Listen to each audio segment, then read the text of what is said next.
Pagi belum sepenuhnya terang ketika suara roda gerobak terdengar serat menyusuri jalanan kampung.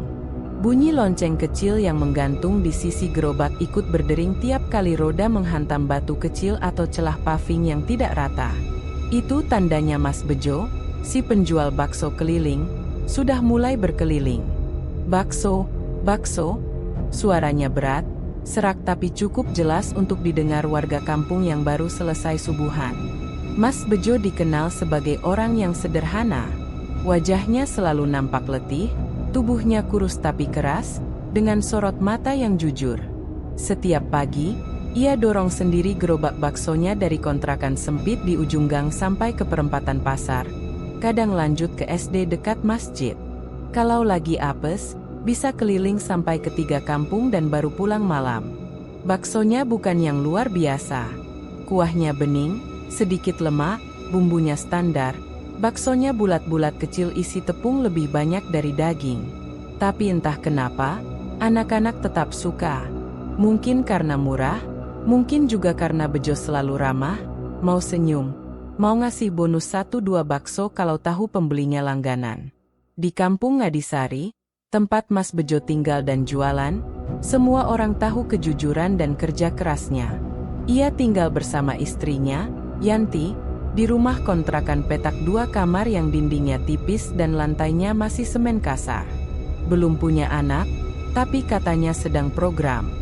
Bejo sendiri dulunya buruh pabrik tahu di Karanganyar, tapi sejak kena PHK 3 tahun lalu, ia memutuskan jualan bakso keliling. Gerobaknya beli bekas, dicat ulang sendiri pakai kuas kecil.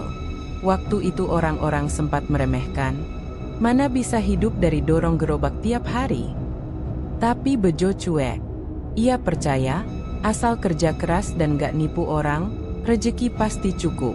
Pagi itu, seperti biasa, Bejo berhenti di depan rumah Bu Yayah, pelanggan langganan yang punya warung kecil. 2 mangkok ya, Mas? 1 pedas 1 enggak, kata Bu Yayah sambil menyodorkan mangkuk stainless. Siap, Bu. Baksonya masih hangat ini, sahut Bejo sambil tersenyum. Tangannya lincah menyendok bakso dari panci, menuang kuah, menabur seledri, dan menambahkan sambal untuk 1 porsi. Gerobaknya bersih, meski ada goresan sana-sini karena sering dibawa lewat jalan sempit. Bau kaldu tercium tipis, menguar ke udara pagi. Mas, istrimu kapan ikut bantuin jualan? Biar nggak capek sendirian gitu? Tanya Bu Yayah sambil menyeruput kuah. Ah, Yanti kan takut panas-panasan, Bu. Lagian dia yang jaga rumah, nanti siapa yang nyuci piring? Bejo terkekeh pelan. Bu Yayah ikut tertawa. Hari berjalan seperti biasa. Bejo menyusuri jalan kampung, masuk gang keluar gang, berhenti tiap ada anak kecil lari-lari sambil teriak. Bakso, bakso oh. Menjelang siang, Bejo berhenti di bawah pohon asam di dekat SD. Ia duduk di bangku kecil, mengelap keringat di leher pakai handuk kumal. Gerobaknya sudah mulai ringan, tanda dagangan lumayan laku hari ini. Tapi belum cukup, belum bisa buat nabung. Sore harinya, Bejo pulang ke rumah. Ia dorong gerobaknya pelan-pelan melewati pasar yang mulai sepi.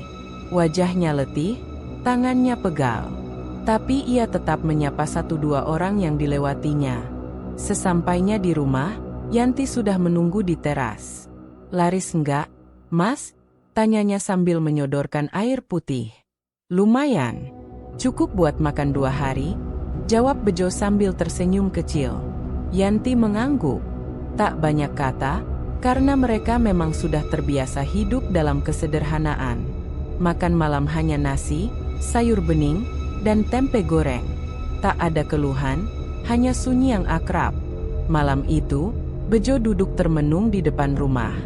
Ia menatap bulan yang menggantung separuh, sembari mengelus dagunya yang belum dicukur. Dalam hati, ia merasa lelah. Bukan karena dorong gerobak, tapi karena hidupnya terasa diam di tempat. Uang pas-pasan, rumah masih ngontrak, dan cita-cita punya warung bakso tetap jauh di angan. Gusti, aku nyambut gawe saben dino, tapi kok rasane tetep mek munggah-munggah, ora tekan puncak-puncake. gumamnya lirih. Di kejauhan, angin malam berhembus pelan, membawa bau samar yang asing, seperti bau dupa. Tapi Bejo tak menyadarinya. Ia hanya duduk diam, tak tahu bahwa sebentar lagi, hidupnya akan berubah secara drastis. Dan semua itu akan dimulai dari semangkuk bakso. Matahari baru merangkak naik ketika Mas Bejo mendorong gerobaknya keluar dari gang sempit tempat ia tinggal. Tapi hari itu ada yang berbeda.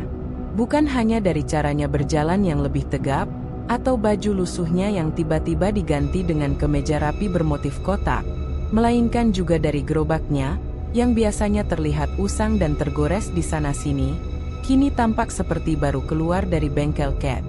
Badan gerobaknya mengilap, berwarna hijau toska dengan aksen kuning gading di pinggirannya.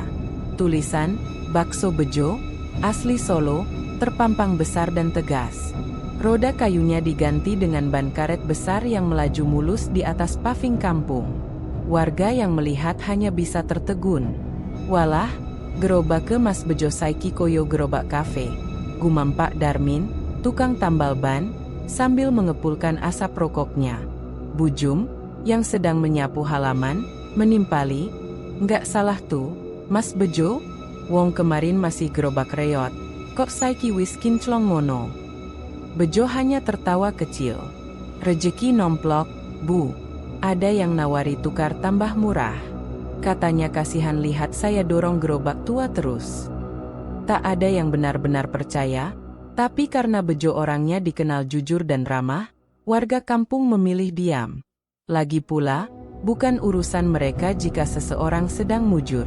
Yang lebih mengejutkan lagi, bukan cuma gerobaknya yang berubah. Dalam 2 minggu berikutnya, Bejo tak hanya sekadar laris, ia dibanjiri pembeli. Setiap kali lonceng gerobaknya berbunyi, warga langsung berdatangan. Anak-anak, bapak-bapak, bahkan ibu-ibu hamil yang biasanya cerewet soal makanan, ikut antri. Bahkan kadang belum sempat sampai ke SD atau pasar, dagangannya sudah habis. Kuah baksonya yang dulu bening biasa, kini katanya jadi lebih gurih. Baksonya lebih padat, seperti daging sapi asli, walau Bejo tak pernah bilang ia ganti resep. Yang aneh, semua orang merasa lebih enak dari sebelumnya, padahal Bejo sendiri mengaku tak mengubah apapun. Pak Roni, ketua RT, pun mulai memperhatikan perubahan ini. "Lah kok aneh tuh? Biasane paling laku Oktober 20 mangkok. Saiki ISO tekan 80 mangkok saben dina. Gerobake anyar, bajune rapi, sandal jepit diganti sepatu kulit. Iki rejeki opo pie?" pikirnya suatu malam saat melewati gang rumah Bejo. Istri Bejo, Yanti, juga ikut menikmati perubahan. Ia kini memakai daster baru setiap 2 hari sekali, ada kipas angin baru di ruang tamu, dan kulkas mini berdiri di pojokan dapur. Bahkan ada kabar bahwa Bejo menyicil motor bebek untuk keperluan antar bahan bakso. Namun, bagi sebagian warga, ada yang terasa tidak wajar. Mbah Narti, seorang janda sepuh yang tinggal di ujung gang, beberapa kali melihat Bejo keluar rumah saat dini hari, mendorong gerobaknya tanpa suara. "Jam 3 bengi, enduk. Aku weruh dewe. Gerobak kui dalane alus banget, ora ana suarane. Padahal paving kono garata. Koyo melaku di awan," ceritanya pada cucunya, Tika, yang hanya tertawa mengira Mbah Narti sedang ngelindur. Yang lebih mengganjal, Bu Yayah, pelanggan pertama Bejo, tiba-tiba jatuh sakit. Demam tinggi, muntah-muntah, dan tubuhnya menggigil tanpa sebab jelas. Dokter bilang itu hanya flu berat, tapi lidahnya membiru dan matanya kosong. Ia sempat meracau tentang bakso yang bicara. "Aku endelok bakso kui, kok ono matane abang," katanya sebelum akhirnya pingsan dan dirawat di RS. Desas-desus mulai menyebar. Apa jangan-jangan Bejo ikut pesugihan? "Lhawong mendadak kaya, cepet banget. Baksonya kayak ditandai, sak mangkok kok bisa ngowahi nasib." Tapi seperti biasa, desas-desus tinggal desas-desus. Mas Bejo tetap tersenyum ramah, tetap menyapa semua orang, dan tetap jualan bakso seperti biasa. Namun, malam itu, saat Bejo sedang membersihkan panci di dapur, terdengar bisikan lirih dari arah belakang rumah. "Tambah siji maneh." Bejo menoleh cepat. Tak ada siapa-siapa. Hanya embun di kaca jendela dan suara jangkrik. Ia diam sebentar, lalu berjalan ke belakang rumah, ke gudang kecil tempat ia menyimpan bahan-bahan. Di dalamnya, ada sebuah kendi tanah liat tua yang ia sembunyikan di bawah tumpukan karung tepung. Bejo membuka kendi itu perlahan. Di dalamnya, ada sejumput rambut, sepasang mata boneka lusuh, dan segumpal daging mentah. Ia menutup kendi itu kembali, lalu mengelus bagian atasnya seperti mengelus kepala anak kecil.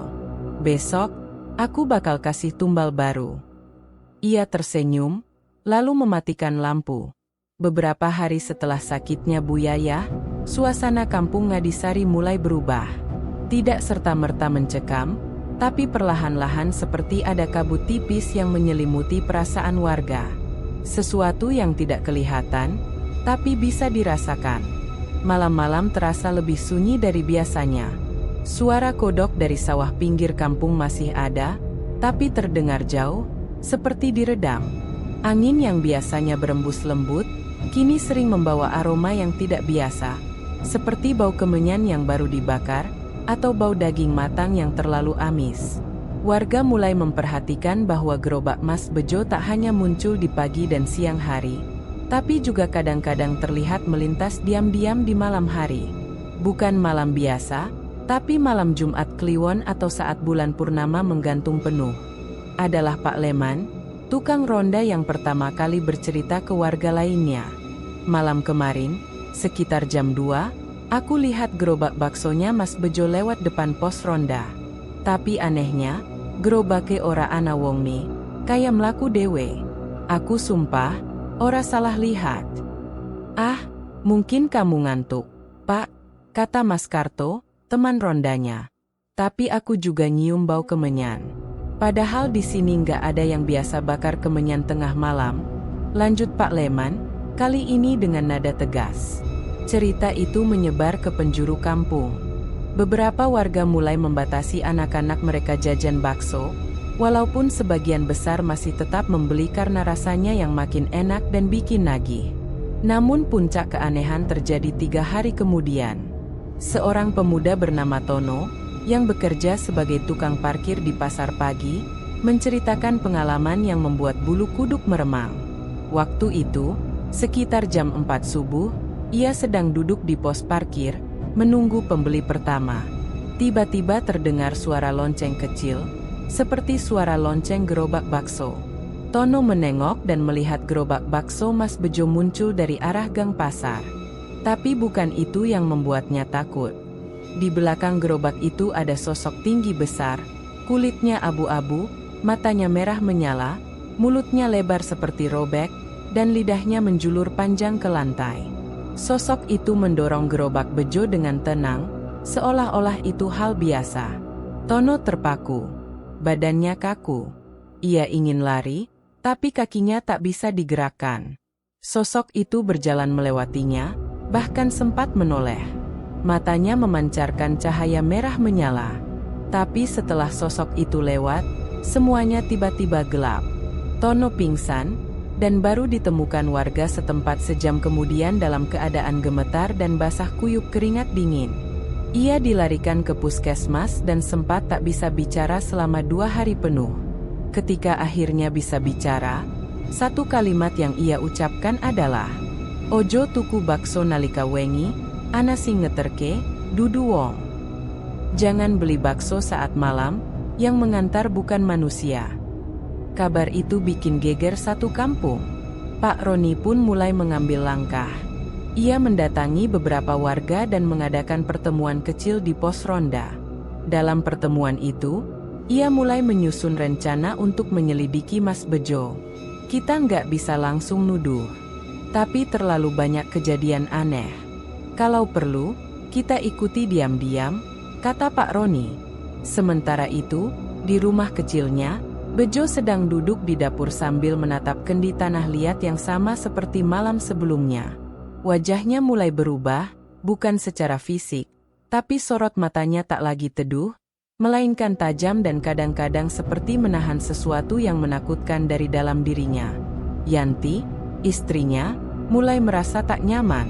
Ia melihat Bejo kadang bicara sendiri, kadang ketawa lirih saat sendirian di dapur, dan yang paling membuatnya takut, ia beberapa kali mendengar suara tawa anak kecil dari belakang rumah, padahal mereka belum punya anak.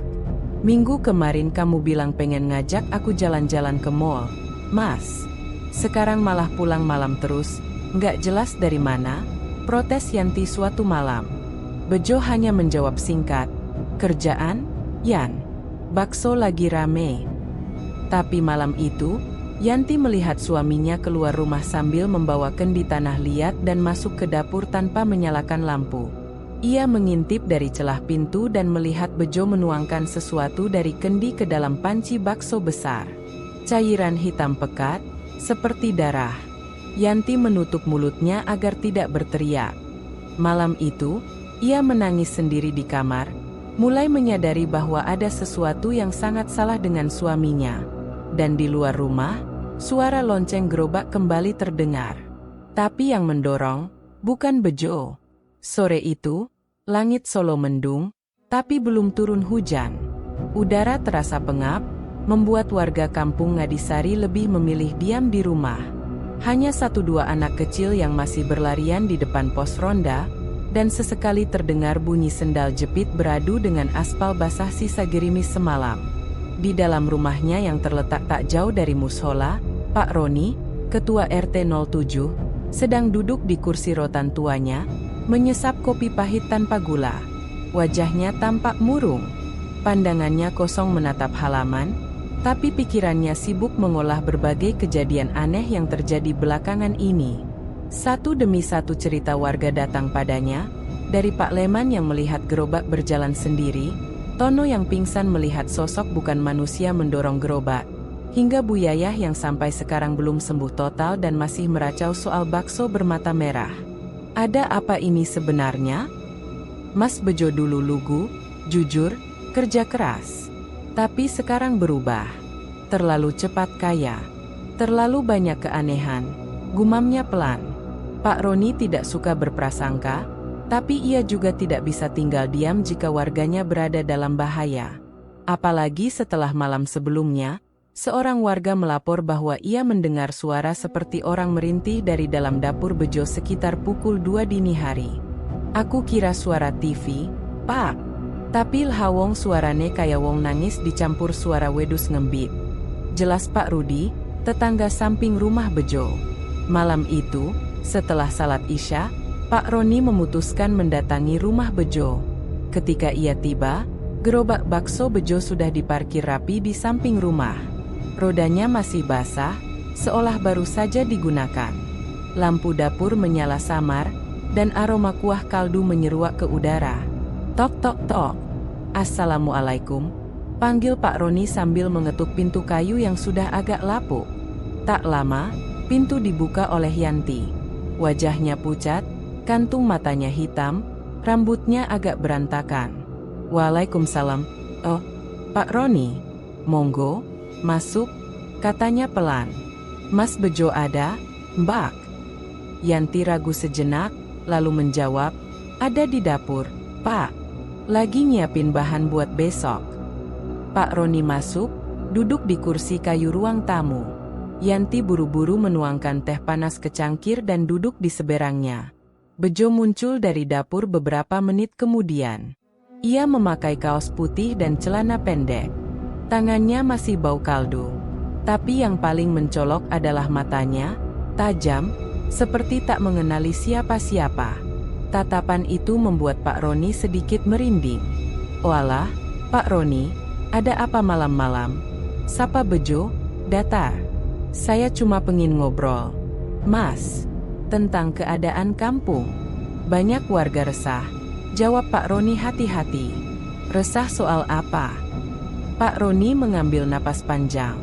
Soal kejadian-kejadian aneh akhir-akhir ini. Ada yang lihat gerobak sampai malam, suara aneh dari dapur. Terus, ada yang bilang pembeli sakit setelah makan bakso sampai pingsan. Bejo diam. Senyumannya kaku. Ia menoleh ke arah dapur sebentar sebelum kembali menatap Pak Roni. Itu cuma kebetulan. Pak, gerobak saya memang kadang saya bersihin malam hari. Soal yang sakit, mungkin kebanyakan makan sambal. Wong yang lain sehat-sehat saja. Pak Roni menatap lekat-lekat wajah Bejo. Ia mencoba mencari celah, tanda-tanda kebohongan. Tapi Bejo pandai menyembunyikan ekspresi. Tatapannya datar. Tenang. Tapi terlalu tenang. Tidak wajar tenang. Yanti hanya menunduk. Tak ikut bicara. Pak Roni kemudian beranjak. Sebelum pamit, ia menyentuh lengan Bejo dan berkata pelan. Mas Bejo, saya ngerti sampean orang baik. Tapi kalau ada sesuatu yang disembunyikan, sebaiknya dihentikan sekarang. Sebelum terlambat. Bejo menatapnya tajam. Saya cuma jualan bakso, Pak. Bukan maling, bukan pembunuh. Pak Roni tak membalas. Ia hanya mengangguk dan melangkah keluar. Tapi saat ia berjalan menjauh, Pak Roni sempat menoleh ke arah dapur yang terbuka sedikit. Dari sela pintu, ia melihat cahaya merah redup seperti bara, dan di dinding dekat tungku, tergantung sebuah boneka kayu kecil penuh paku. Malam itu, Pak Roni tidak bisa tidur. Di kamarnya, ia merenung dalam gelisah. Ia tahu, apa yang ia lihat tadi bukan benda biasa. Dan aroma kemenyan samar yang sempat ia cium di rumah Bejo, itu bukan dari masakan. Mas Bejo, kowe nyambut gawe opo tenan? Tuh, bisiknya pada diri sendiri. Dan entah kenapa, di luar rumah Pak Roni, terdengar suara roda gerobak berdecit pelan, padahal Bejo baru saja ditemuinya beberapa menit lalu. Sejak malam kedatangan Pak Roni, hati Yanti tak pernah benar-benar tenang. Meski ia hanya duduk diam di ruang tamu saat suaminya bicara dengan ketua RT, telinganya menangkap semua isi percakapan. Dan entah kenapa, Yanti merasa, Bejo sudah bukan lagi lelaki yang dulu ia kenal. Dulu, Bejo adalah lelaki sederhana, pekerja keras, tapi penyayang. Meski hidup pas-pasan, ia tak pernah marah-marah, apalagi membentak. Tapi sekarang, matanya kadang kosong, lalu tiba-tiba penuh amarah. Ucapannya makin pendek, nadanya makin keras. Dan yang paling ia takuti, Bejo kini menyimpan banyak rahasia. Pagi itu, seperti biasa Bejo berangkat lebih awal dari biasanya. Baru pukul 5, suara roda gerobak sudah menghilang dari halaman rumah. Yanti terbangun oleh suara pintu yang ditutup pelan, seperti disengaja agar tak membangunkannya. Ia bangkit, berjalan ke dapur, dan mendapati kendi tanah liat itu sudah tidak ada di tempatnya. Selama beberapa hari terakhir, Yanti diam-diam mengamati suaminya. Ia tahu Bejo sering menyendiri di dapur tengah malam, kadang bicara sendiri sambil komat-kamit dalam bahasa Jawa kuno yang asing di telinganya. Yanti tak pernah berani bertanya. Tapi malam tadi, setelah Bejo selesai meracik kuah, ia melihat Bejo memotong sesuatu seperti jari ayam atau potongan daging kecil, lalu menjatuhkannya ke dalam kendi, sembari membisikkan sesuatu. Yanti hanya bisa menahan napas dari balik tirai dapur. Pagi ini, setelah Bejo pergi, ia memberanikan diri memeriksa dapur. Ia menemukan bekas abu kemenyan di bawah kompor, dan sisa darah kering di ujung sendok sayur yang masih menempel di baskom pencuci. Tangannya bergetar. Mas, kowe nyambut gawe opo tenan iki? Gumamnya pelan, hampir tak terdengar.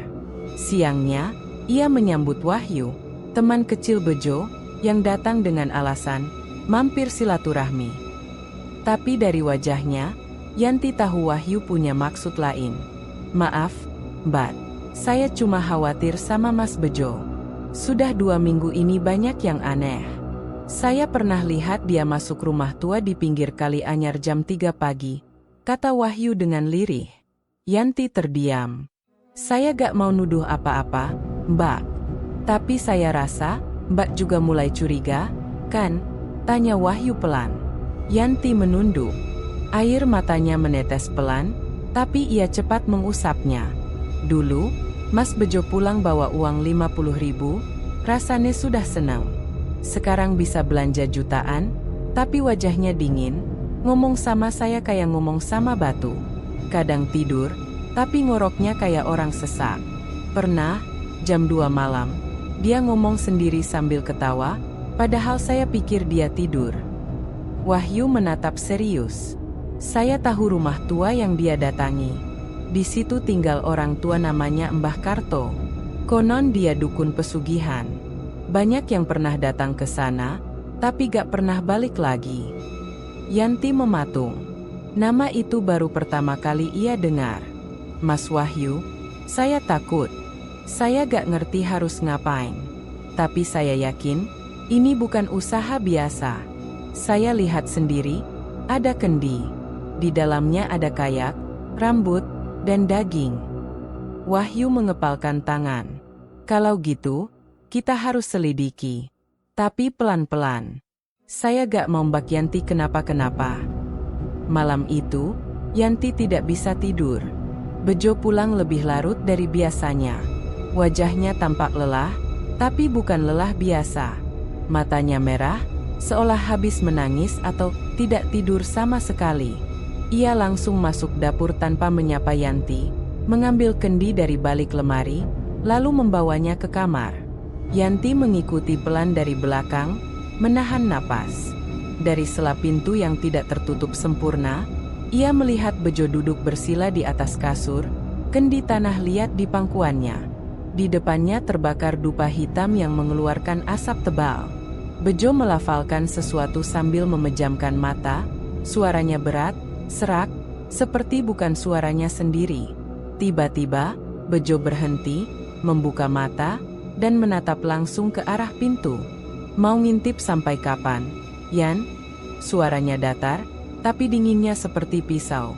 Yanti terkejut, buru-buru mundur, pura-pura ke kamar mandi. Tapi dadanya berdetak keras. Ia tahu, suaminya mulai sadar bahwa ia tak lagi percaya sepenuhnya. Di dalam kamar, Bejo menatap kendi dengan tatapan kosong. Besok, tumbalnya harus lebih kuat. Yang lebih dekat, lebih dalam. Biar dagangan makin laris.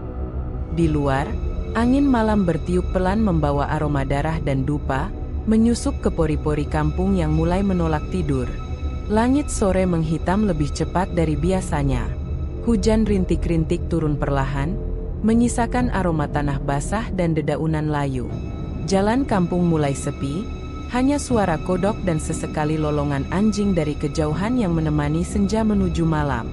Di bawah rindangnya pohon trembesi dekat warung kopi, Wahyu duduk menunggu.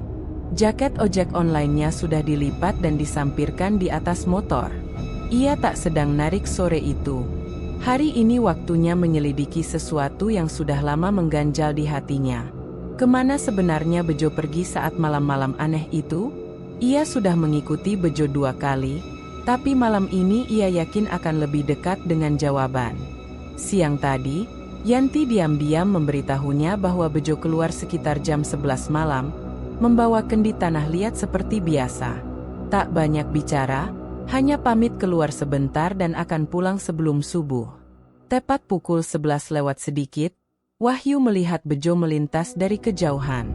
Langkahnya cepat, mengenakan jaket hitam dan membawa tas kain besar, kemungkinan tempat menyimpan kendi.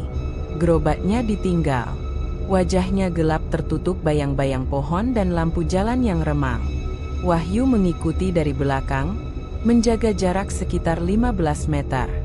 Bejo berjalan menembus jalan setapak kecil di pinggiran kampung, arah Kali Anyar, sungai kecil yang memisahkan kampung Ngadisari dengan lahan kosong di luar batas kota. Di seberang kali itu, konon ada rumah tua, angker, tak berpenghuni, dan ditumbuhi belukar liar. Warga menyebutnya Omah Setan, tapi nama sebenarnya tak pernah jelas. Langkah Bejo mantap, seolah sudah biasa melewati jalan itu. Wahyu berjalan pelan, menyusuri rerumputan yang basah. Sepatu kanvasnya pelan-pelan becek oleh lumpur. Bejo berhenti di tepi jembatan kecil dari papan kayu. Ia menatap air sungai beberapa detik, lalu berbisik entah kepada siapa. Wahyu mengintip dari balik pohon, jantungnya berdegup keras. Tiba-tiba, seekor burung hantu melintas cepat di atas kepala mereka, mengeluarkan suara nyaring dan menukik tajam ke arah Bejo. Tapi Bejo tidak bergeming. Ia justru mengangguk pelan, seperti menyambut sesuatu yang tak kasat mata. Kemudian ia melangkah lagi, melintasi jembatan, menembus kabut tipis yang mulai turun. Setelah berjalan sekitar 200 meter melewati ladang kosong dan ilalang tinggi, Bejo berhenti di depan sebuah rumah reot berdinding papan tua. Atapnya sebagian sudah runtuh, jendelanya tertutup kain hitam, dan di depannya tergantung kain muri panjang yang sudah berubah warna jadi abu-abu kecoklatan. Di depan rumah itu, ada sesosok kakek tua berambut putih panjang, duduk bersila di atas tikar pandan, mengenakan jubah hitam dan ikat kepala merah tua. Wajahnya keriput, tapi matanya menyala terang dalam kegelapan. Mbah Karto. Wahyu segera berjongkok, bersembunyi di balik pohon pisang yang cukup rimbun. Dari tempatnya mengintai, ia bisa mendengar suara percakapan lirih. Tumbalmu kurang kuat, Jo. Yang kemarin cuma selintas, jiwanya belum penuh. Kau ingin laris lebih cepat? Harus lebih dalam, lebih dekat dengan darahmu sendiri. Saya belum siap, Mbah. Saya masih nyari cara. Kendi itu butuh isi baru sebelum malam Selasa Kliwon. Kalau tidak, kamu yang akan dihisap. Sudah saya bilang, ini bukan permainan. Mbah Karto mengangkat tangan kirinya, dan seketika, angin berputar aneh mengelilingi tempat itu.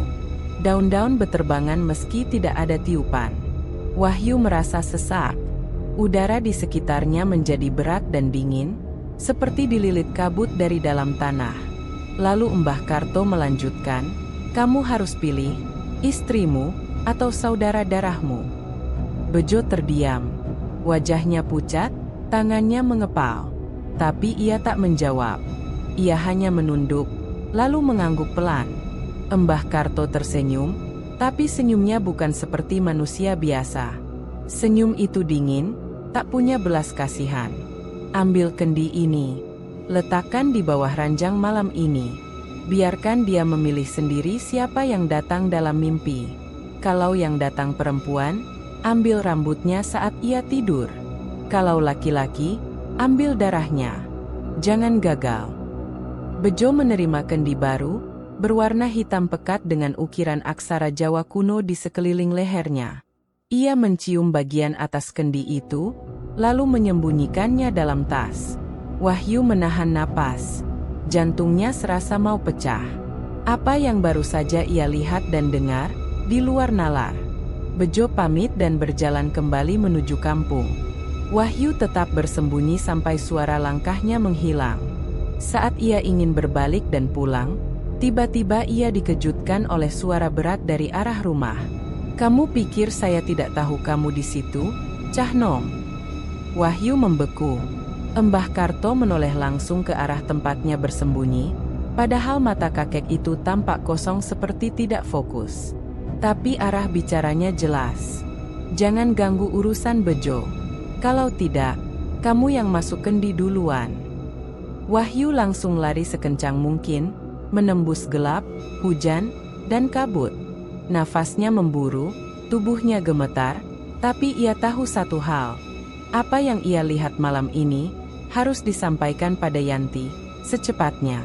Dan di dalam rumah tua itu, Mbah Karto masih duduk bersila, menatap langit malam, tersenyum dengan mata yang kini berubah, menjadi dua bara api merah kecil.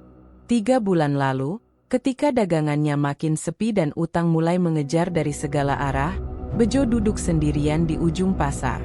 Matahari belum naik tinggi, tapi ia sudah tahu, hari itu dagangannya bakal tak laku. Kuah sisa kemarin pun masih separuh panci. Ia termenung. Anak tetangga yang biasanya ceria, tiba-tiba muntah-muntah. Katanya habis makan bakso. Istri tak banyak bicara, tapi tatapan matanya jelas. Kecewa. Bejo merasa gagal. Sebagai suami, sebagai lelaki, sebagai manusia. Saat itulah datang seorang lelaki tua berpakaian lusuh dan memakai caping lebar, berjalan pelan mendekatinya. Langkahnya seperti tak menginjak tanah. Wajahnya hampir tak tampak karena tertutup bayang-bayang caping. Ia berdiri di depan gerobak Bejo dan berkata lirih, "Kowe pengin laris? Tuh, pengin uripmu berubah?" Bejo mengangkat kepala, menatap bingung. "Sampean siapa?" Orang tua itu hanya tersenyum tipis. "Aku mung pesan, yen pengin cepet laris, tekan jembatan Kali Anyar pas tengah malam. Tapi ojo sembarangan mlebu. Sapa seng mlebu tanpa izin, ilang." Tanpa menunggu jawaban, orang tua itu pergi. Langkahnya pelan, tapi cepat hilang di telan keramaian pasar. Awalnya Bejo mengira itu cuma orang gila. Tapi malamnya, saat ia termenung di dapur menatap kendi nasi kosong, ia merasa tangan dan kakinya bergerak sendiri. Ia seperti dirasuki dorongan untuk keluar rumah. Tanpa pamit pada Yanti, ia dorong gerobaknya keluar. Tangan gemetar, dada sesak, tapi ada yang menarik pikirannya seperti tali tak kasat mata. Tepat pukul 2 dini hari, ia sampai di jembatan Kali Anyar. Kabut tebal menggantung, dan lampu jalan padam tiba-tiba. Gerobaknya berhenti sendiri. Dari tengah kabut, muncullah rumah tua itu. Seolah baru dibangun kemarin, berdiri utuh dan terang, padahal siangnya hanya terlihat reruntuhan reot. Ada suara gamelan halus dari dalam. Aroma bunga kantil dan darah bercampur memenuhi udara. Di depan rumah, Embah Karto sudah duduk menunggu. Tanpa kata, ia memberi isyarat agar Bejo masuk. Ruangan dalam rumah itu dingin, seperti masuk ke dalam gua. Dindingnya penuh tulisan aksara Jawa kuno, dan di tengah ruangan ada altar kecil bertutup kain merah, di atasnya kendi hitam besar. Di sekeliling altar berdiri 4 boneka kayu sebesar bayi manusia, masing-masing memegang belati kecil.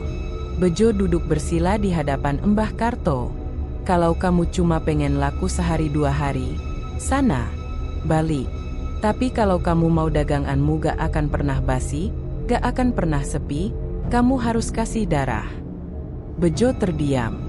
"Setiap mangkok bakso yang kamu jual, harus ada tumbal. Tidak semua harus mati.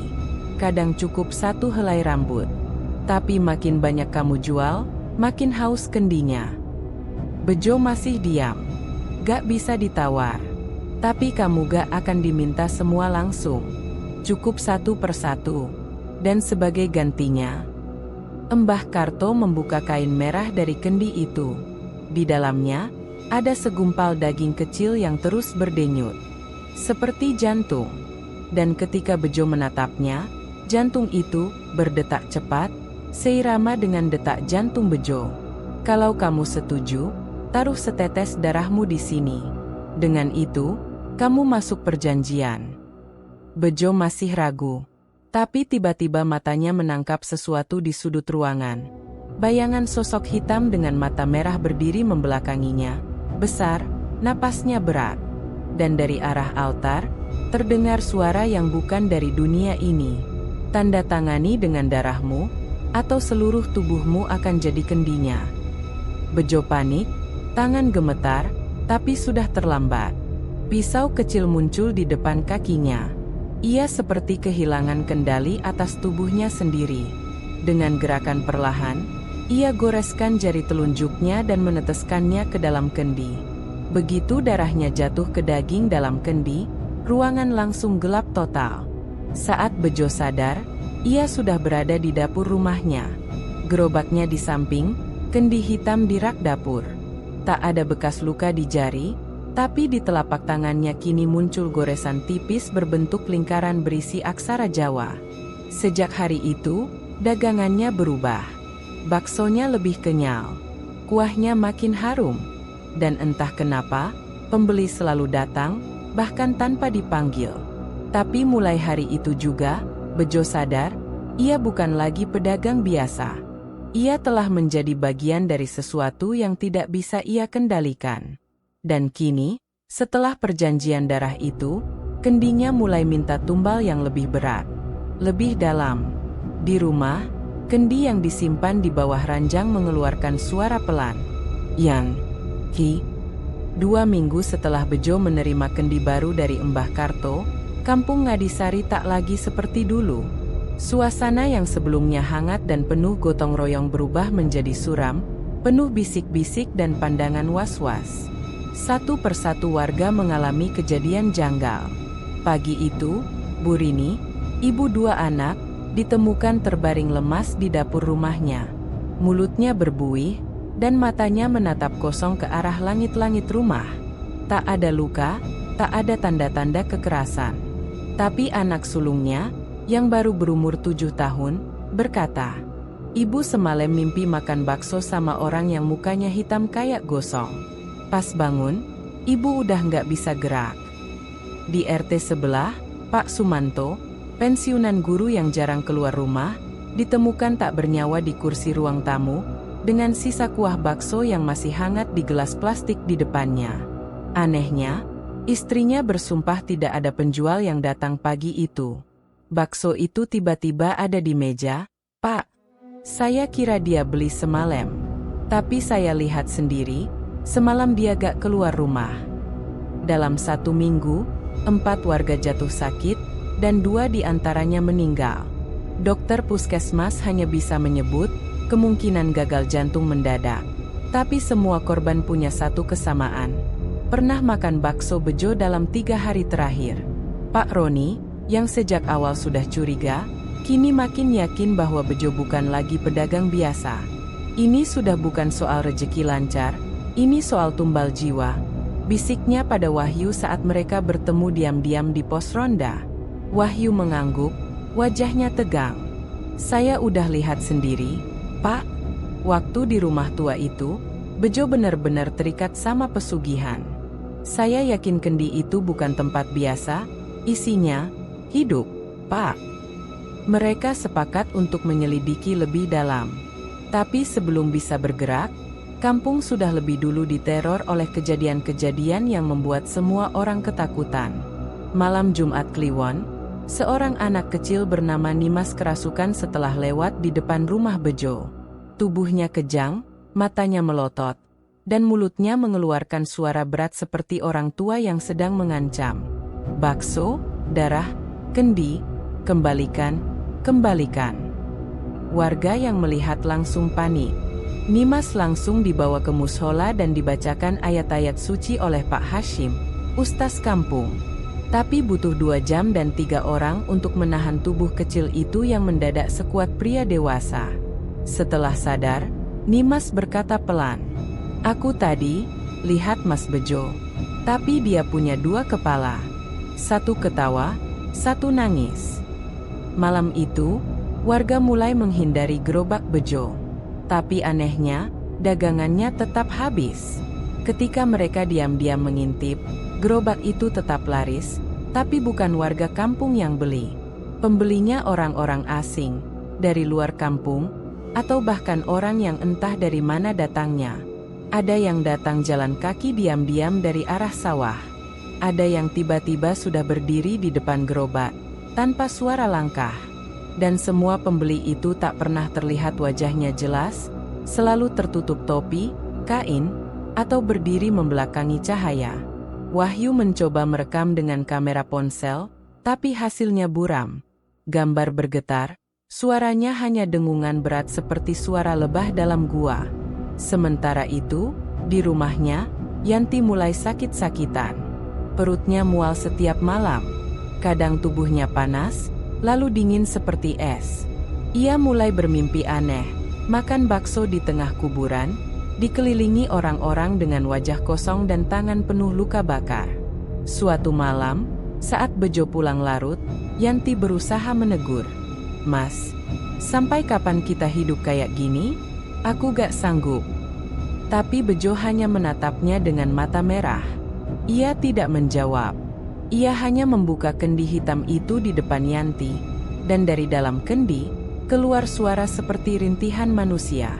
"Kowe ngerti opo, Yan? Kendi iki sing nguripke kowe saiki." Yanti mundur, tubuhnya gemetar. Ia sadar, suaminya tak hanya berubah secara lahir, tapi juga batin. Bejo kini bukan lagi manusia utuh. Ia adalah medium, Wadah untuk sesuatu yang jauh lebih gelap dari sekadar rasa lapar atau ambisi. Sementara itu, kampung mulai sepi. Warga saling mencurigai. Banyak yang memilih mengungsi ke rumah saudara. Anak-anak dilarang keluar malam. Semua tahu, selama Bejo masih jualan, kampung tak akan pernah tenang. Dan pada suatu malam, seorang ibu muda datang melapor ke Pak Roni sambil menangis. "Pak, anak saya gak pulang dari sore. Terakhir dia bilang mau beli bakso." Malam itu, udara Solo lebih dingin dari biasanya. Angin bertiup pelan seperti membawa bisikan, dan daun-daun pisang di belakang rumah Yanti gemerisik tak menentu. Suasana di kampung Ngadisari sunyi, hanya sesekali terdengar suara radio dari rumah Pak Slamet yang masih menyala sebagai pengusir sepi. Di dalam rumah kecil itu, Wahyu dan Yanti duduk berdampingan di ruang tengah. Lampu sengaja mereka redupkan. Di atas tikar, terbuka sebuah buku catatan lusuh berwarna coklat tua dengan pinggiran kertas yang mulai lapuk dimakan usia. Yanti menemukannya 3 hari lalu, tersembunyi di rak bawah lemari dapur, di belakang baskom-baskom besar yang jarang digunakan. Buku itu tak memiliki sampul depan yang jelas, hanya tertulis satu kalimat di halaman pertama. "Jangan makan kalau tak tahu siapa yang mengulek sambal." Wahyu membalik halaman demi halaman dengan hati-hati. Di dalamnya, tertulis puluhan catatan tangan Bejo. Bahasa yang digunakan bercampur antara Jawa halus, Ngoko, dan bahkan beberapa aksara Jawa kuno. Namun inti dari catatan itu jelas. Ritual, tumbal, dan aturan pesugihan. Isi catatan rahasia Bejo. Hari dan waktu sakral. Setiap malam Jumat Kliwon, kendi harus diberi sesaji berupa rambut manusia atau tetes darah. Setiap tanggal 13, Bejo harus pergi ke rumah Mbah Karto untuk memperbarui isi kendi. Pantangan: tidak boleh membagikan bakso kepada kerabat darah yang belum pernah disuguhkan. Tidak boleh membiarkan kendi kosong selama lebih dari 3 malam. Tidak boleh membakar dupa putih, karena bisa memanggil penuntut pesugihan. Tumbal yang pernah diberikan. Tercatat beberapa nama hanya dengan inisial dan tanggal. 13 Februari, HT si tukang tambal ban. 20 Maret ST, bocah tukang lari-lari depan pos. 17 April Des tukang tahu keliling. Wahyu membeku. Inisial itu cocok dengan korban-korban yang selama ini meninggal atau hilang secara misterius. Ia menelan ludah, lalu menoleh pada Yanti yang hanya menunduk dengan tangan gemetar. "Berarti semua ini nyata, Mbak? Bukan cuma perasaan. Mas Bejo benar-benar ngasih tumbal dari orang-orang kampung?" bisik Wahyu pelan. Yanti menggigit bibirnya. Air mata mengalir di pipi, tapi ia tak bersuara. Wahyu membuka halaman paling belakang, dan di sana, tertulis sesuatu yang membuat keduanya terdiam cukup lama. Tumbal berikutnya harus berasal dari darah sendiri. Kalau istri tidak mau, ambil anaknya. Kalau tidak punya anak, ambil kakaknya. Kalau tidak, nyawamu sendiri akan diganti. Wahyu menoleh cepat pada Yanti. "Bat, ini udah terlalu jauh. Kita gak bisa nunggu lagi. Kita harus bakar kendi itu. Atau kita semua bakal jadi tumbalnya." Yanti mengangguk perlahan, tapi dengan wajah cemas. "Aku juga mikir gitu. Tapi aku takut, Wahyu. Aku tahu Mas Bejo udah bukan Mas Bejo lagi. Kadang dia manggil sesuatu tengah malam. Kadang, suara yang keluar dari mulutnya, bukan suara manusia. Kalau gitu, aku akan ke rumah malam ini. Kamu bukain pintu belakang. Kita ambil kendinya.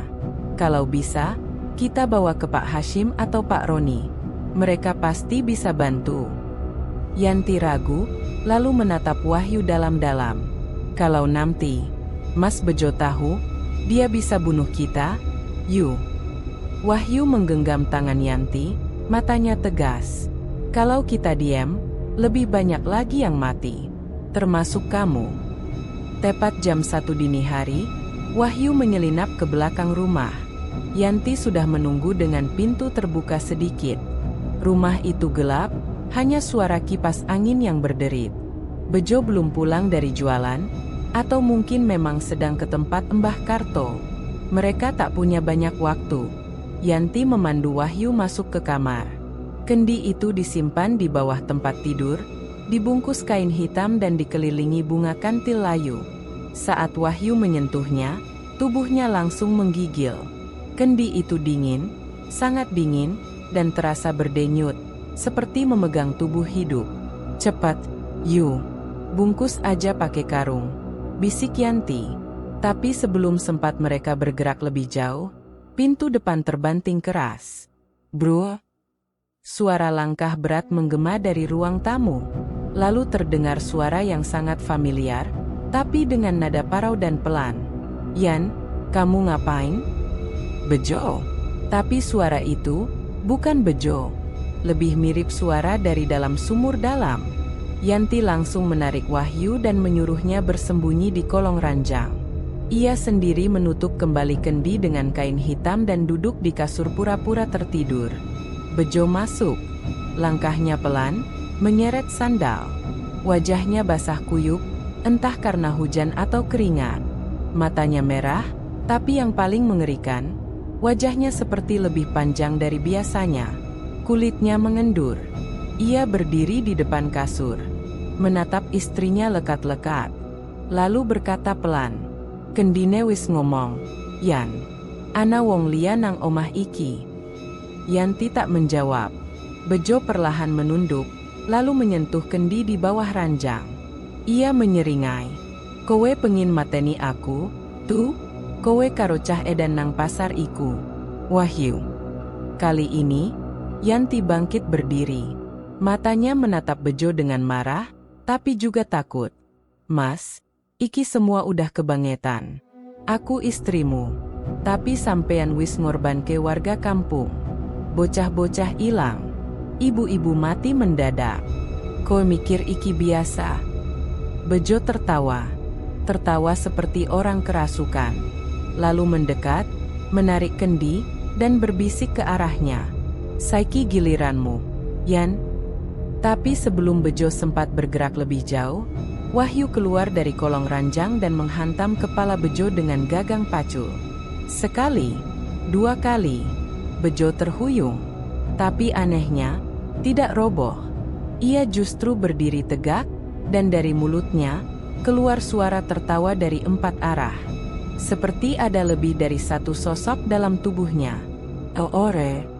Kendi meledak di lantai, bukan pecah biasa, tapi meledak seperti telur yang direbus terlalu panas. Dan dari dalamnya, keluar asap hitam pekat yang berbentuk wajah-wajah manusia melolong kesakitan. Yanti menjerit. Wahyu langsung menariknya keluar rumah.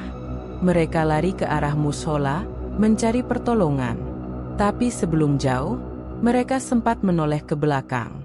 Di depan rumah Bejo, berdiri sosok Mbah Karto dengan jubah hitamnya. Tangannya menunjuk ke arah mereka, dan suara berat bergaung di angin malam. "Kowe wis nyentuh sing dudu dhuwure. Saiki gantian kowe seng dicokot gaib." Pagi itu, kampung Ngadisari tak seperti biasanya. Orang-orang mulai berkumpul di balai pertemuan RT, sebuah pendopo kecil di samping pos ronda yang biasanya dipakai buat arisan dan rapat bulanan. Tapi hari ini, suasananya panas, bukan karena cuaca, tapi karena suasana batin warga yang penuh ketegangan.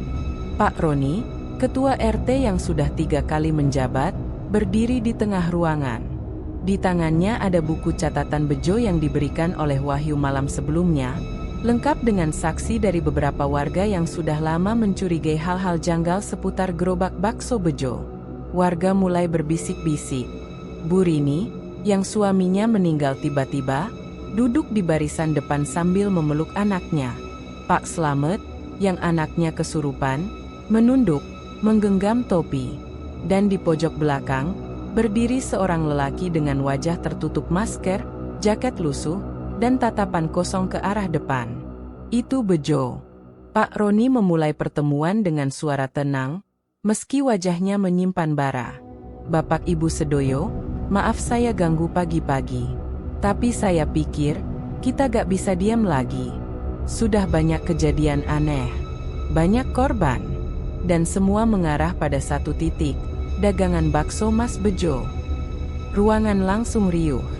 Beberapa langsung menoleh ke arah Bejo. Ada yang saling berbisik, ada yang mulai berani berkata, "Saya juga curiga. Tiap lewat rumahnya bau aneh. Saya lihat sendiri dia jualan jam 2 pagi." Bejo tak berkata apa-apa. Ia hanya berdiri diam, menatap lantai. Tapi matanya merah, dan wajahnya seolah bukan wajah manusia biasa. Pucat, panjang, dan terlihat lebih tua dari umur aslinya. Pak Roni mengangkat buku catatan itu. Ini buku catatan dari rumah Mas Bejo. Di dalamnya tertulis ritual pesugihan, daftar tumbal, termasuk nama-nama warga sini yang meninggal mendadak. Saya tidak asal nuduh, saya bawa bukti. Ia lalu menunjukkan halaman demi halaman kepada warga yang mulai bergerak maju ingin melihat. Bejo akhirnya angkat suara. Suaranya pelan, namun menggetarkan ruangan. "Kowe kabeh ngerti opo soal rejeki? Aku dagang bakso, kerja dari muda, gak pernah ngeluh. Tapi waktu sepi, sopo sing bantu? Gak ono. Embah Karto yang ngewangi. Aku laku, aku sugih. Kowe ri?" Pak Slamet berdiri, marah. "Sugih? Anak saya kesurupan, tanganku hampir patah nahanin dia semalam. Burini ditinggal suaminya. Anak-anak hilang. Iki sugih opo ciloko, Jo?" Bejo menatap mereka satu persatu. Tatapannya kosong, lalu tertawa. Tertawa panjang. "Kowe pikir aku bisa keluar dari perjanjian iki? Wis ora iya so bali. Kalian semua sekarang bagian dari kendiku." Tiba-tiba, lampu balai mati. Pintu tertutup sendiri. Suhu ruangan turun drastis. Dari pojok langit-langit, muncul kabut hitam yang menggumpal seperti awan badai, lalu berubah menjadi wajah-wajah melolong, korban-korban pesugihan. Warga panik. Ada yang lari ke pintu, tapi tak bisa dibuka. Ada yang membaca doa, tapi suara mereka lenyap dalam suara angin aneh yang tiba-tiba muncul dalam ruangan tertutup itu. Pak Roni tetap berdiri di depan Bejo, meski tangannya gemetar. "Kalau memang ini caramu bertahan hidup, Jo, kita akan lawan. Dengan doa, dengan keberanian. Kampung ini gak bisa kau jadikan wadah tumbal seumur hidupmu." Bejo menatap Pak Roni, lalu tubuhnya bergetar, dan dari dalam mulutnya keluar suara berat. Terlambat, tumbal terakhir sudah ditentukan, dari darah pemimpin, dari darah RT. Pak Roni mundur satu langkah, wajahnya pucat. Tapi sebelum Bejo sempat bergerak, Wahyu dan Yanti masuk dari pintu belakang yang berhasil mereka dobrak dari luar. Wahyu membawa botol air doa dari Pak Hashim, sedangkan Yanti menggenggam bungkusan kain berisi sisa kendi yang semalam meledak. Wahyu menyiramkan air doa ke arah Bejo sambil meneriakkan, "Balekna uripmu, Jo. Ojo ngorbanke wong sing ora salah." Begitu air menyentuh tubuh Bejo, kulitnya terbakar seperti disiram asam. Ia menjerit, tubuhnya mengejang. Dari punggungnya muncul bayangan seperti sayap kelelawar yang patah, dan matanya bersinar merah terang. Yanti membuka bungkusan kendi yang pecah dan melemparkan serpihannya ke lantai. Tanah langsung retak dan dari bawahnya muncul tangan-tangan kecil yang berusaha meraih Bejo. Bejo menjerit. Lalu, hening. Wajahnya mulai berubah. Tubuhnya menyusut. Sorot matanya perlahan kembali normal. Ia ambruk di lantai, napasnya terengah-engah. "Yan, aku nyesel." Pak Roni segera mendekat, memegang pundaknya. Tapi dari bawah lantai yang retak, suara berat kembali bergema. Perjanjian tidak bisa dibatalkan. Hanya bisa dibayar lunas. Tiba-tiba lantai balai ambrol sebagian, dan tubuh Bejo ditarik oleh tangan hitam besar dari dalam tanah. Jeritannya menggema, makin kecil, lalu lenyap. Warga membeku. Ruangan kembali terang. Kabut menghilang, dan hanya tersisa jejak darah mengarah ke retakan lantai. Keesokan harinya, Gerobak bakso Bejo ditemukan hanyut di Sungai Bengawan Solo, tanpa siapapun tahu siapa yang membawanya ke sana. Malam hari di Kampung Ngadisari kini berbeda. Bahkan suara jangkrik yang biasanya menemani sepi pun seakan enggan bersuara. Sejak lenyapnya Mas Bejo, bayangan gelap seolah menetap di balik tiap pintu rumah. Orang-orang tak lagi nongkrong di warung kopi. Anak-anak tak diizinkan main keluar selepas maghrib. Semua memilih diam, menyembunyikan rasa takut di balik tirai jendela yang ditutup rapat. Gerobak bakso yang ditemukan hanyut di Bengawan Solo tak pernah benar-benar dibahas terbuka. Warga hanya sepakat dalam diam. Itu adalah tanda bahwa Bejo sudah dijemput dunia gaib, sebuah pelajaran yang mahal. Namun, meski tubuhnya sudah tak lagi di kampung, bekas kehadirannya belum pergi. Beberapa hari setelah kejadian di Balai RT, bau kuah bakso tercium setiap malam dari rumah kosong Bejo. Padahal rumah itu sudah dikunci dan tidak ada yang tinggal. Tapi tiap jam 2 malam, ada yang melihat lampu dapur menyala dari celah ventilasi. Pak Slamet bersumpah mendengar suara sendok beradu dengan mangkok. Padahal ia tinggal di seberang rumah Bejo. Koyo wong lagi dol bakso nang dapur, padahal wis ora ono wong Sementara itu, anak-anak kecil mulai mengalami mimpi aneh. Mereka mengigau tentang makan bakso bersama orang yang tidak punya wajah. Ada yang bahkan menggambar gerobak dengan bayangan hitam menggantung di atasnya. Setiap pagi, para orang tua mendapati anaknya bangun dengan hidung mimisan atau kuku membiru. Bu Rini sampai memanggil Pak Hashim, sang ustaz, untuk memagari rumah dengan doa. Tapi bahkan beliau pun berkata dengan wajah serius, "Sing diusir wis lunga, tapi jalane isih embuka. Yen ora ditutup, bakal ana seng mlebu maneh." Rasa takut mendorong beberapa warga memilih pergi. Keluarga Pak Tarjo, misalnya, yang rumahnya berdempetan dengan rumah Bejo, sudah pindah ke rumah anaknya di Karanganyar. Bahkan Pak Hashim sendiri mulai menyarankan warga untuk sementara berjaga malam secara bergantian. Pak Roni membuat jadwal ronda darurat, meski dalam hati ia sendiri mulai lelah. Ia sering mendengar bisikan saat berjalan di dekat rumah Bejo. "Roni, giliranku durung rampung." Di malam Jumat Kliwon, sebuah kejadian membuat seisi kampung gempar. Seorang pemuda, Sugeng, yang baru pulang lembur, melihat ada gerobak bakso berdiri sendiri di tengah jalan depan musola. Tidak ada orang, tidak ada penjual, tapi kuahnya mengepul. Mangkuk dan sendok tersedia. Bahkan, ada tulisan kecil di kaca gerobak. "Silakan makan.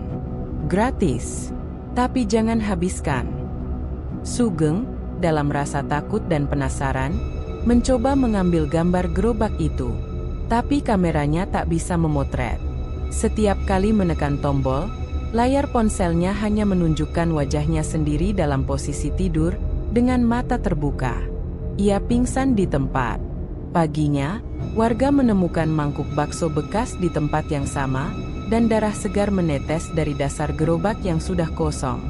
Yanti, meski trauma, tetap tinggal di kampung. Ia pindah ke rumah orang tuanya di pojok kampung, tapi sering mengalami mimpi buruk berulang. Dalam mimpi itu, ia berada di dapur lamanya, sendirian, dan kendi hitam di pojok ruangan berbicara dengan suara Bejo. "Yan, belum selesai, kowe durung lunas." Wahyu pun mulai mengalami hal ganjil. Ia mendengar gerobak bakso Bejo berjalan sendiri lewat depan rumahnya malam-malam. Rodanya berdecit, suara sendok beradu mangkuk terdengar, dan aroma kuah khas Bejo membuat bulu kuduknya berdiri. Tapi saat ia mengintip keluar, tak ada siapa-siapa. Akhirnya, Pak Roni memutuskan menggelar rapat malam darurat di musola, mengundang semua tokoh kampung, Pak Hashim, dukun putih dari kampung seberang, dan beberapa warga senior. Ia berdiri di depan mimbar kecil musola dengan suara yang mulai terdengar getir. "Kita pikir masalah sudah selesai waktu Bejo lenyap. Tapi ternyata, pesugihannya belum tuntas.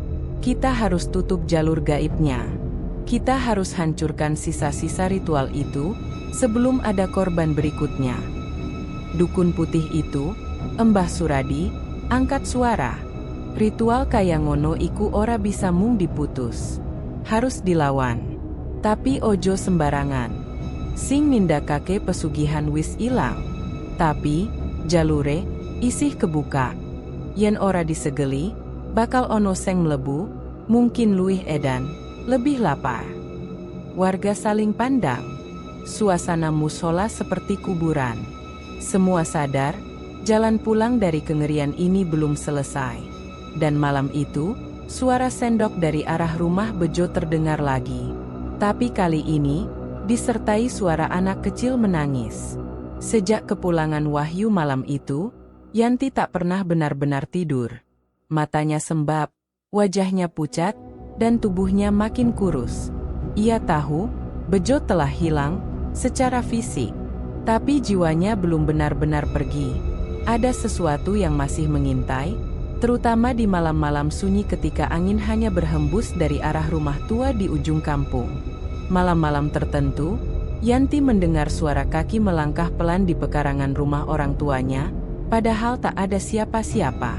Kadang, di balik tirai, ia melihat bayangan Bejo berdiri diam menatapnya dari luar, dengan tubuh gelap dan mata menyala merah. Namun yang paling menakutkan adalah mimpi yang terus datang. Bejo duduk di dapur, mengulek sambal, tapi bukan dengan tangan, melainkan dengan potongan jari manusia. Ia selalu berkata pelan, "Yan, kendi iku durung lunas. Kowe sing kudu teruske." Yanti tahu, selama kendi itu masih ada, meski pecah, meski dibungkus kain dan dikubur, jalur gaibnya tetap terbuka. Dan jalur itu terhubung padanya, sebagai istri, sebagai saksi, sebagai pengganti tumbal yang belum terpenuhi. Pagi itu, saat kampung masih sepi dan kabut belum hilang, Yanti menggali kembali sisa kendi yang dikubur Wahyu dan Pak Roni di belakang musola. Ia tak bilang siapa-siapa. Tak ada doa, tak ada pertimbangan. Ia hanya membawa botol bensin, korek api, dan kain kafan bekas kendi. Tangannya gemetar saat menggenggam kembali pecahan kendi hitam itu. Daging merah di dalamnya sudah mengering, tapi saat disentuh, masih terasa hangat. Bau anyir langsung menyeruak, membuatnya hampir muntah. Yanti mendekatkan korek, menyalakan api, dan berseru pelan. "Iki dudu rejekiku, Mas. Iki dudu jalan hidupku. Wes cukup.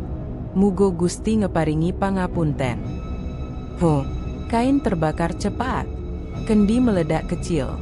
Asap pekat keluar dan mengeluarkan suara seperti lolongan jauh, suara Bejo. "Ya aan, ojo, durung wayahe, tumbalmu, durung lunas." Tiba-tiba tanah tempat kendi dikubur bergetar pelan.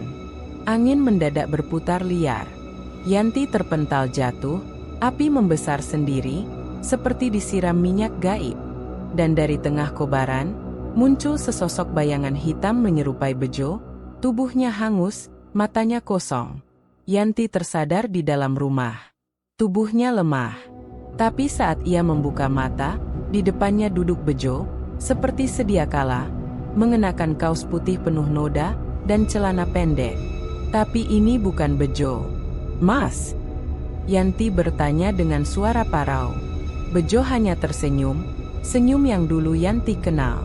Tapi kemudian senyum itu berubah, pelan-pelan melebar hingga ke telinga. Kulit wajahnya terbelah, dan dari dalamnya keluar tangan-tangan kecil menggeliat. "Aku keluwen, Yan, wis pirang minggu ora mangan tumbal." Yanti mencoba bangun, tapi tubuhnya berat. Ia merasa dipaku oleh tatapan Bejo. Mulutnya ingin berteriak, tapi suaranya hilang. Bejo mendekat, mengelus rambut Yanti.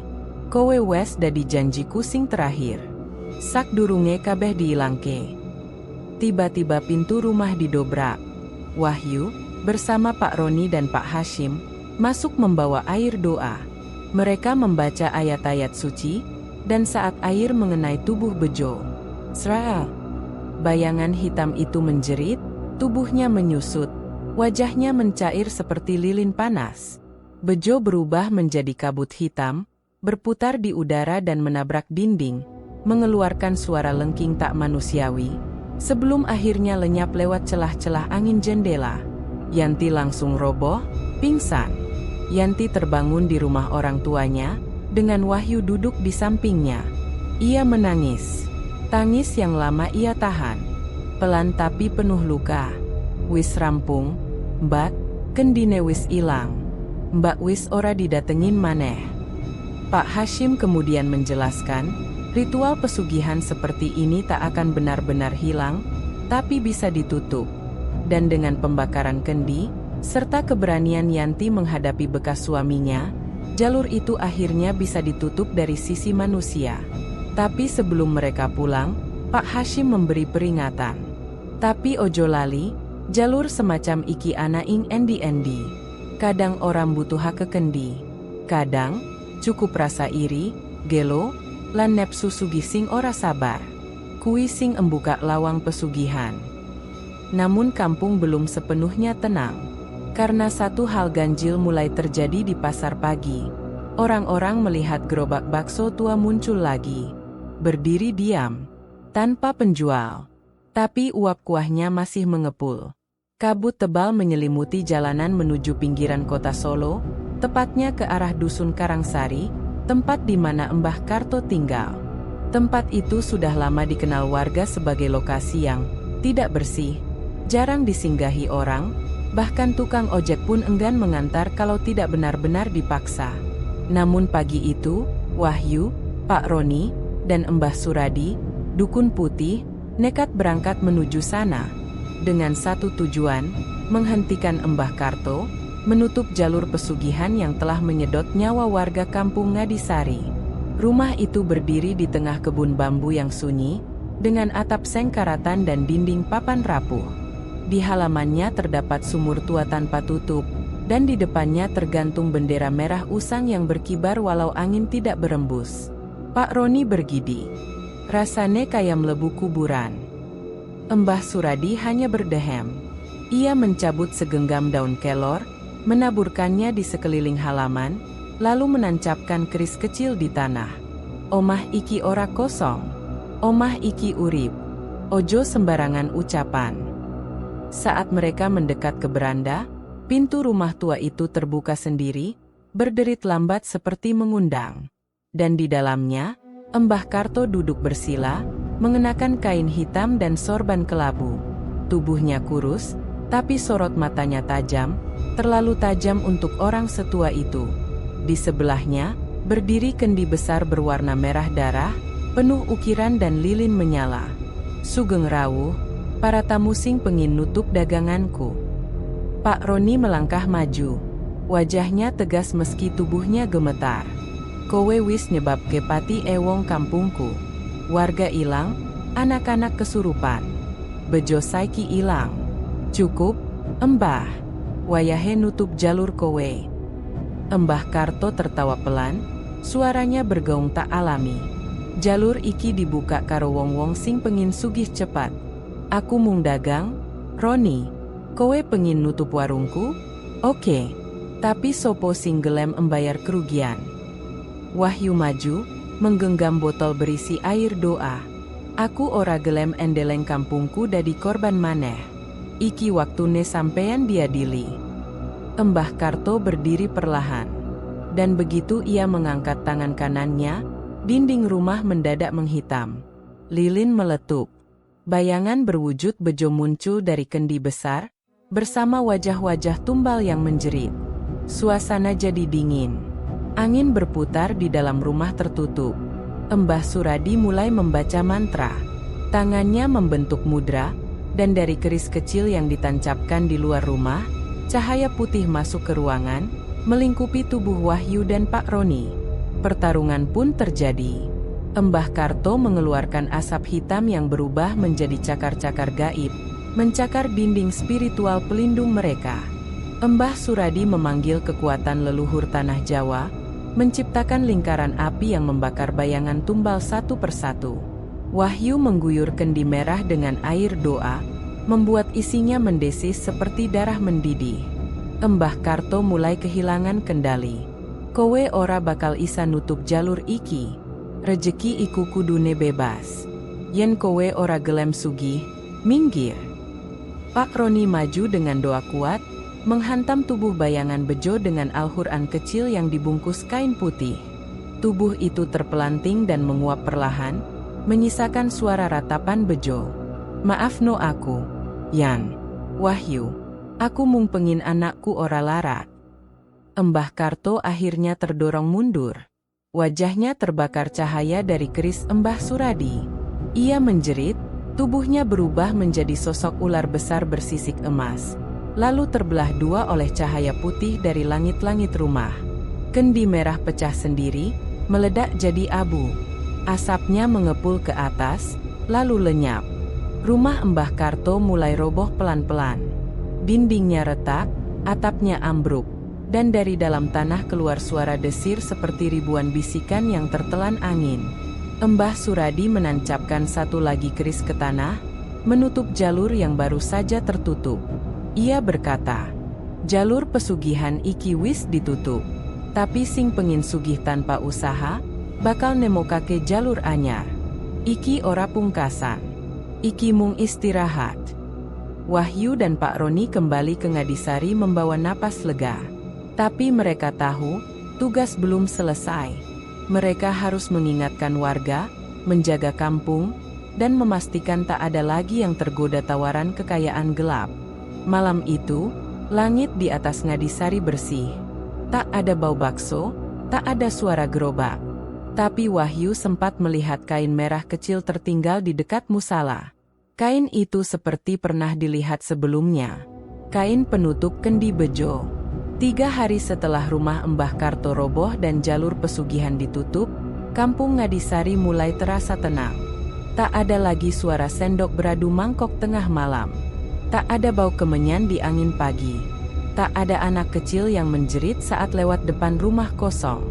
Namun, ketenangan itu tidak berarti semuanya selesai.